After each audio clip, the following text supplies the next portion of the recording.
Hi everyone.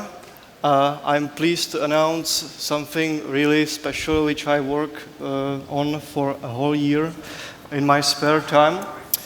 And I ask myself, do you use vector graphics? Like, do you have a vector graphics pipeline? Do you use Adobe Illustrator or something like that? Yeah, there are some people? Okay. So, the biggest struggle in our company, which is called Silicon Jelly, was that we have great designers which work in Adobe Illustrator, but when we tried to export everything with images, we ended up with compressed images which were large and they were jagged and blurry, and it just doesn't look good on the device itself. So we used some tools from the asset store. They were great in specific ways, but not what we needed. So we had to rethink everything, how to solve this problem. I'm Jaroslav Stehlík, head developer at Silicon Jelly, and I founded the SVG importer, which I will be talking today about. And I will also talk about our Silicon Jelly company, which is from Prague, Czech Republic. A really nice city, you should visit it. It's also cheap. So, okay, so SVG importer, what it does? It shouldn't replace textures. It's just an alternative how to use vector graphics in Unity. So these are the questions which graphic designers were giving me. So why everything looks like shit, you know? Because as I said before, why it's blurry, why it's jagged, why it doesn't look correct, why the colors are out. And I had to explain them that you have to compress it, and that compression work in a favor with regular images, not vector graphics. Yeah? So the compression is looking for some patterns, and vector graphics doesn't have almost any patterns, so it's not suitable for that. So texture sometimes sucks. There is a comparison when you have like original file in Adobe Illustrator on the left side, and a regular texture, uncompressed, which is the largest possible scale of that texture. We can get like pretty huge file size already. This, as you can see, there's a compression and artifacts on these textures, and also you have some limited distance where you can't zoom to get any further, which is like the biggest limitation of textures. And of course, the never-ending compression times, because we have to compress your textures offline in Unity, and that take a lot of time. So your workflow is limited by how often you can change graphics in your game, and how much time you are spending by compressing your textures. So, what is vector graphics good in? You have clean and sharp edges, of course, smooth gradients, it's resolution independent, and you have tiny file size. But it's complex to render. So, how do you solve this problem? Because even the biggest companies who support SVG files, and they have like vector graphics rendering engines like Google Chrome and so on, have problems with some specifics. Even the one which created the format doesn't support them like Adobe in their file or in their programs. Like Adobe Illustrator can't read properly the file which he actually exported. So that's really strange behavior. It was really challenging for me. Okay, so what should I use textures for or vector graphics? How should I decide which one to choose? It's fairly simple. Use photoreal for textures, paintings, physically based shading, and so on. And comics, cartoon, user interface, or motion design can be used with vector graphics. So I will show you a real-time demo which actually works in HTML5, which I accidentally just tried and it just worked without any problems, so why not to show it?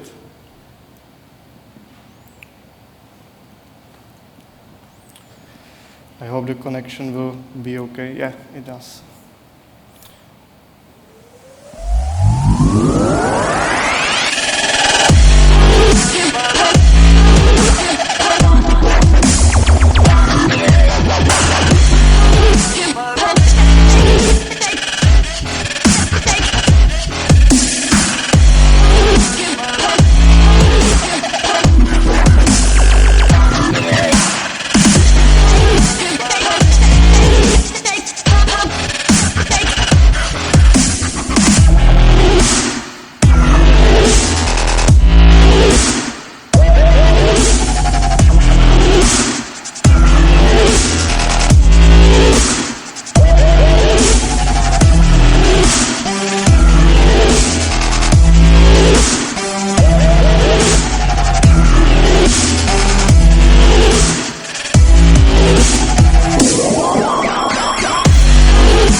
Okay. So I did this demo only in week, so 2 days. So bear in mind that it's really simply easy to show just the main features, how fast it is to complete like this easy demo just in about 2 days of spare time. So it's fairly easy to use, which I will show today, of course. And it works in HTML5, so it's okay. So now, biggest issue, how to manage effective workflow. Everyone knows how to use sprites. Does anyone doesn't know how to use sprites? Okay. So with sprites, you just drag and drop your images into Unity. It gets automatically compressed, and then you just drag and drop it into your scene. And that's all. You have sprite in your scene. And that's the same way how the SVG importer actually works. So I can show it right now. I have here like file with 100 SVG files. I just drag and drop it into my project folder. Okay. Why? What's the problem? Aha. Sorry. So now it's importing, and it's actually baking like all the data into meshes. So it will be extremely effective. And it doesn't consume any CPU power because it behaves like regular meshes in Unity. So Unity already knows how to handle them, no magic involved, so that's the good stuff. And of course, you have previews with sprites, and you can modify every asset as you wish. There's also LOD function. That means that you can change how much details do you want. So we can make in the future LOD groups. So we can actually make like really superb zooming with LODs, yeah, which is what we are faking the vector graphics with. And of course, you can now freely prototype per level just by drag and drop it into your scene, which behaves like actually normally and naturally. And now we have like meshes inside a scene, and if we think that it could be a little bit better, we can say make it prettier, and it's prettier, but you can always see your budget, because that's what about it is. Okay, so it's fairly easy to use, no magic involved. And of course, we are fully supporting the Unity UI. That means that if you know how the component image in UI works, SVG importer works the same way. And the best thing is that you don't have to reprogram anything you already did, because if you support the regular image, the SVG image is imported as well. That means that buttons, lists, and every component in Unity is also compatible already with SVG image. So you can use vector graphics in your UI, which I can show you in the demo.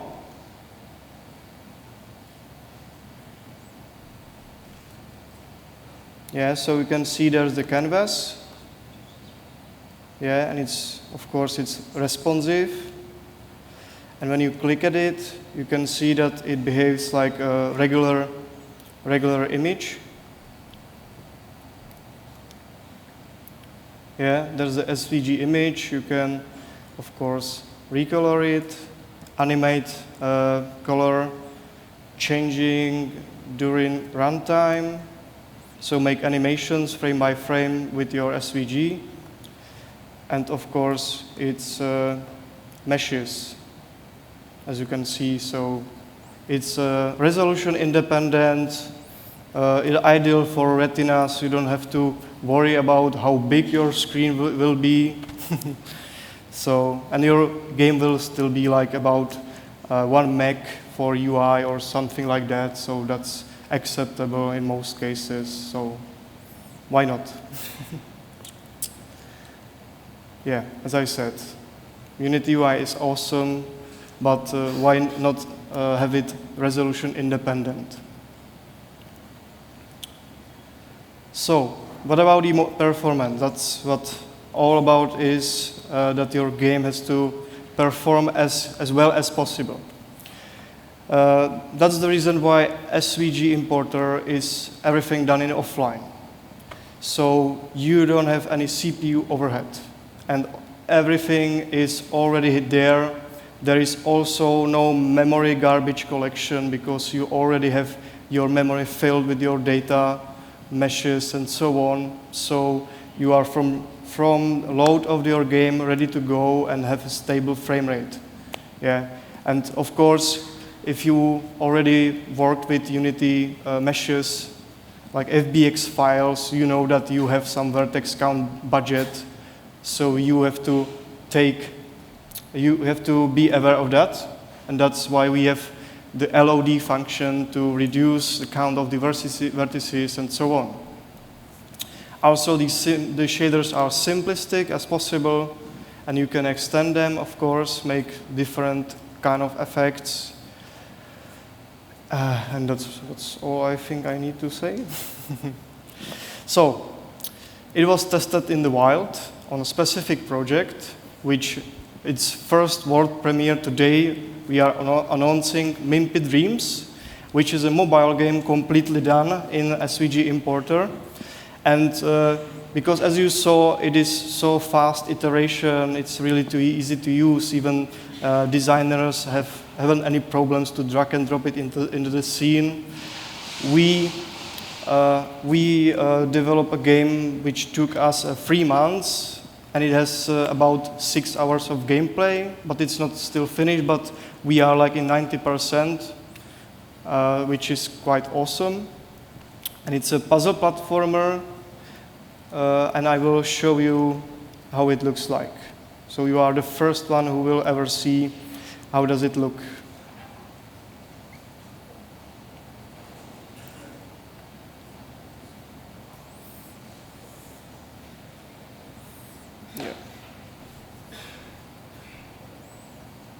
So I will load a level.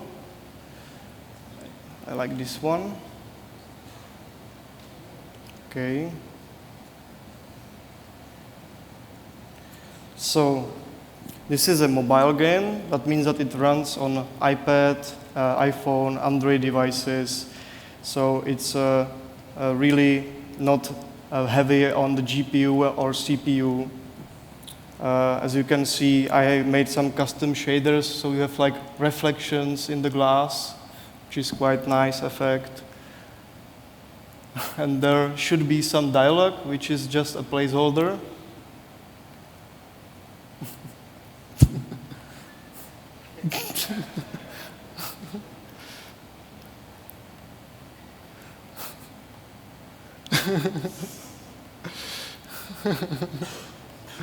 Okay. So now we are on our journey to help this little creature in this strange world, which is completely psychedelic. And you have to solve it by, of course, platforming. But the twist here is that you have to use your touch device to actually solve puzzles inside this world. So you can interact with everything almost and make some difference or progression in your level. Yeah. So that's the puzzle which I will solve for you.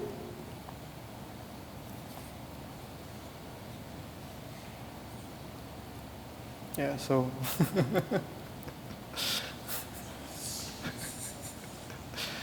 okay. So we only used textures for terrain because it helped us really a lot to make terrain with which will be a smart sprite in a new Unity, I think. It helps a lot. And for animations, we used Spine because it's the best animation tool right on the market. So without any doubts, we use that as well. But as you can see, only the bird is done with texture because of the nature of Spine, because it uses textures. But in the future, we can maybe use also vector graphics work maybe with Spine. But I think that without mesh deformation, because that's a little bit tricky to do. But still, because we have meshes, we can use blend shapes, and we can use like bones for animations, as in regular 3D models, you know. So why not? So that's a real world case scenario that we use it. It worked, and it helped us a lot. So I thank you. That's.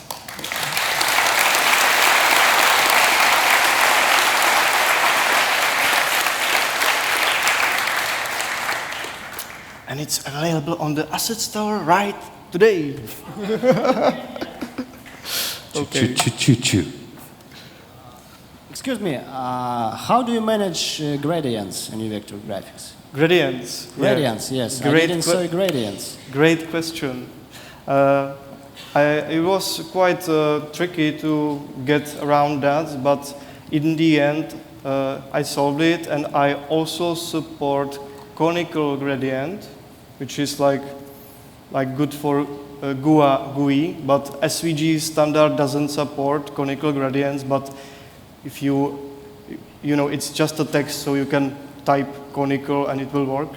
But I handled it by easy lookup texture. So I have two textures.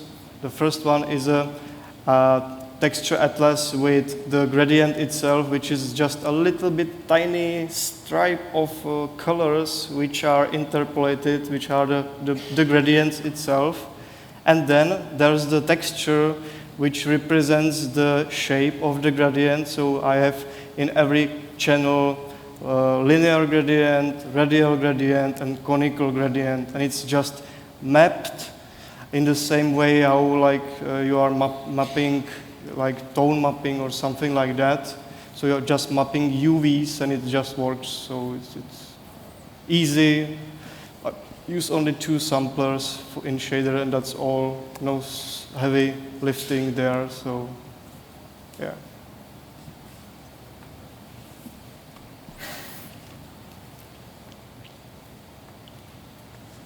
Yes, I have a question about runtime support. During runtime, changing meshes, for instance, or well, you just mentioned the color, but can you have, for instance, borders? Can you define borders? Can you change border sizes? Can you whatever? Anything that you can do at runtime. What is that? You mean that if you can change the file, the SVG file dynamically? Like stroke, like size of the stroke of stroke, outlines, whatever you call it. Right now, it's not supported, but I am thinking of something like you could extend some public variables from the SVG, and you can like change everything you want dynamically, which will be like really good feature, especially for UI. Are you extending the thing later on, or is this closed source or open source, whatever? What is that? It's with full source code, so you can do everything you want. You could extend it to some point. Okay, because we're using Rage tools right now extensively, and well, it's possible to make it. Nothing more tools. To say about that. Yeah. Yeah, we used Rage tools as well, and it was great for doing vectors directly into Unity. That's really amazing. But the importer was like more a hack, so that was the reason why I had to do importer myself. So. Okay. Well, that answers the question. Really. Thank you. Okay.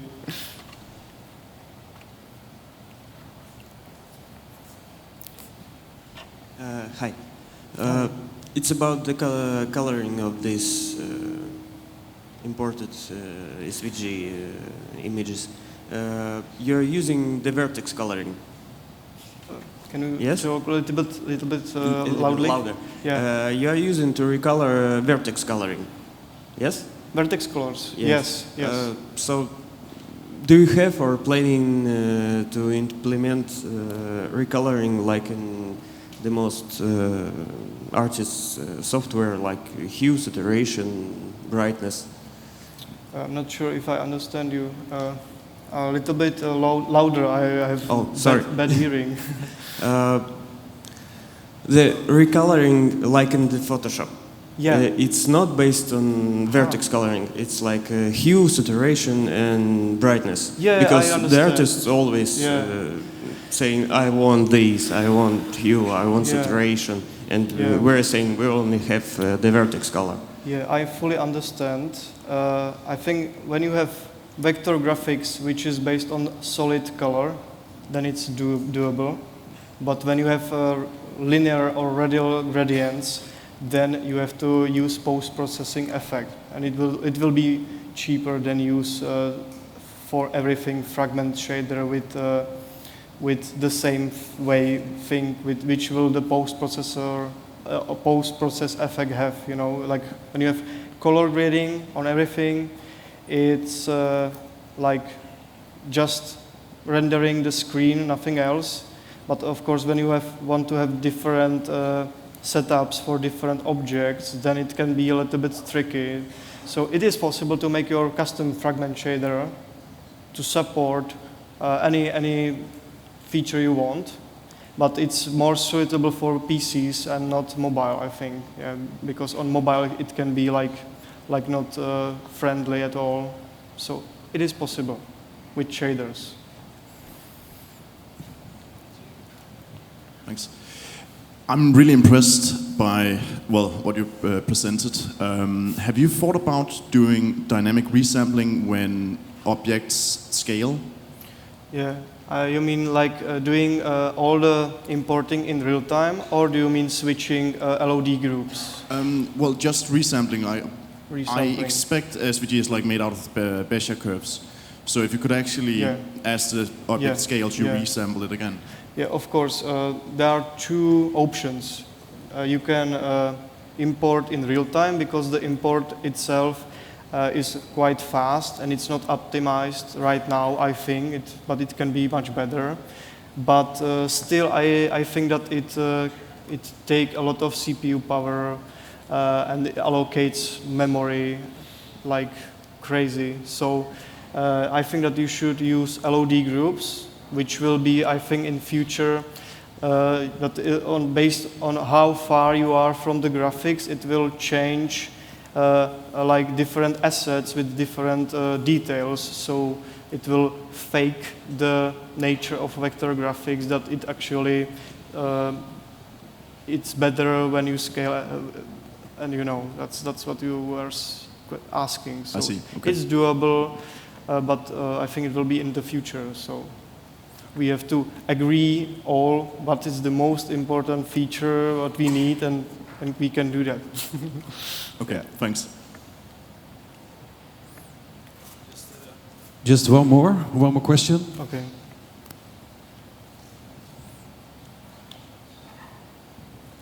Hi. Hi. Do you support atlases? Support what? Atlases. Atlases. Yeah. You mean like rendering the SVG into texture? I mean like having multiple vector graphics in one huge vector graphic and then splitting them up so So basically, less draw calls when I draw all of them together.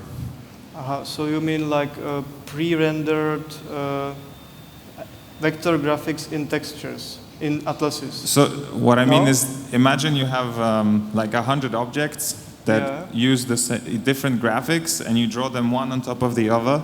Yeah. Then you will generate like 100 draw calls. No. No? Because it has the same dynamic batching as Unity has. And also you can use static batching, like just mark it static and it works. Well, let's say it's dynamic and it moves. Yes, so when it moves, of course, then we should make maybe some batch container or something like that, which I'm not sure if it's feasible to you know, bake the meshes when they are moving. I think that's the whole purpose of static batching, to have static object static, and the dynamic object will automatically be handled by the dynamic batching. Yeah, that's that you are not wasting your CPU, because sometimes it's better to have more draw calls and less CPU usage on the actual processing, and the balance, it's not easy to hit which is the best. So it's up to you actually with which way you will go. If you will go with static batching, which actually can be moved, but only the root of that static batching, so you can make a bunch of, as you said, like atlas, but it's not an atlas because it's mesh. So you can make a bunch of graphics and move it around, but not the content, because that's static batched, which is almost the same like atlasing, I think, like if we can agree on that.